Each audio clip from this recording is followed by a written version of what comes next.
Welcome to Illuvision. Antigone, the story of an extraordinary young woman, the first female rebel, activist, and martyr.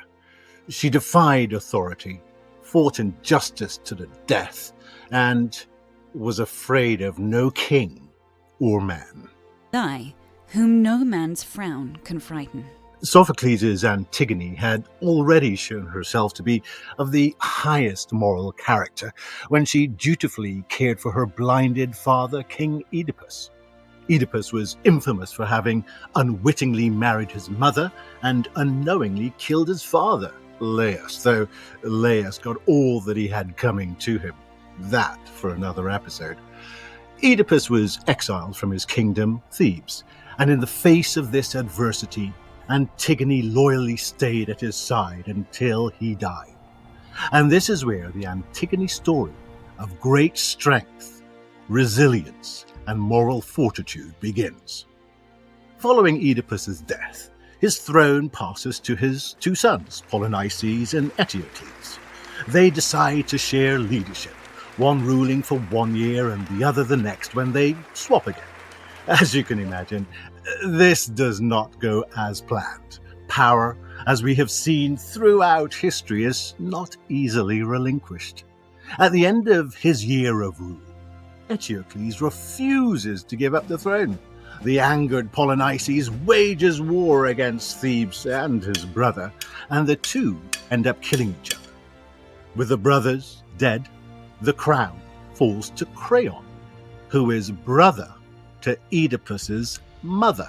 Créon, like so many leaders, begins his rule saying the right things, but soon turns rather dictatorial, seeking absolutely no advice from anyone in the democratic Thebes. He commands, under penalty of death, that Polynices, the city's attacker, be left unburied.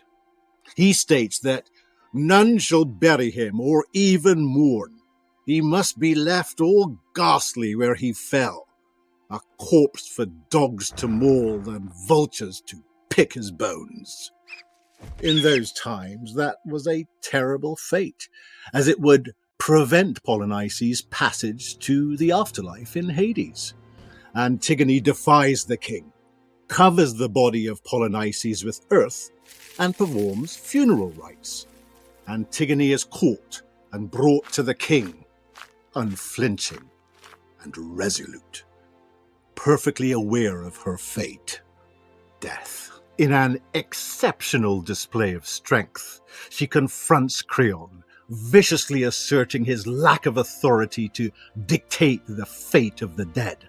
She tells him that while he may enact laws for the living, matters concerning the soul belong to the realm of the gods, not mortal rulers.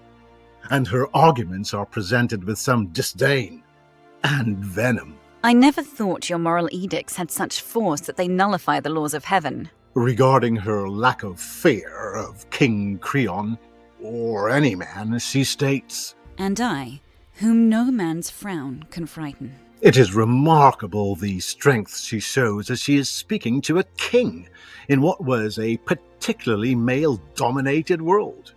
Antigone is perfectly cognizant of the consequences for burying her brother, and she shows her contempt for his decree when she states, I need no trumpeter from you to tell me I must die. We all die anyway. And particularly disdainfully, she says to Créon, If you judge me a fool, perhaps it is because a fool is judge. Ha! So incredibly impressive.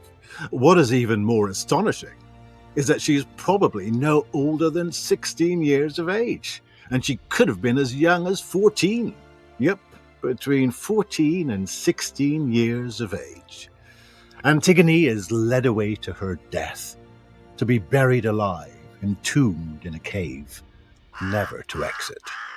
In a last act of defiance, she negates any satisfaction that Créon might have derived by hanging herself. Her death is now hers, not Créon's. Now she takes ownership of her destiny. Prior to entering the cave, she had stated, "If the sin was theirs, may justice mete out no less to them than what injustice now metes out to me. My doom." and justice there is, as Créon gets his. Both his wife and son tragically die, and he is left racked with profound grief. But retribution or karma is not the moral of this story. Instead, Antigone's narrative underscores the importance of upholding moral principles, even in the face of authority's unjust dictates. She emerges as a rebellious figure, advocating for human rights and the sanctity of the soul, ultimately becoming a martyr to her cause. In this experiment called humanity, Antigone's unwavering defiance against tyranny serves as an inspirational testament to the power of integrity and moral courage in the pursuit of justice. Hey, check out our YouTube channel at Greek mythology-Illvision, where we bring these stories to life with detailed images. With content derived solely from ancient sources, we take a fresher, deeper look at Greek mythology. More insight, no padding. Entertaining and educational. Looking for more? Access our mobile apps at www.greekmyths.info. Enjoy your mythological journey.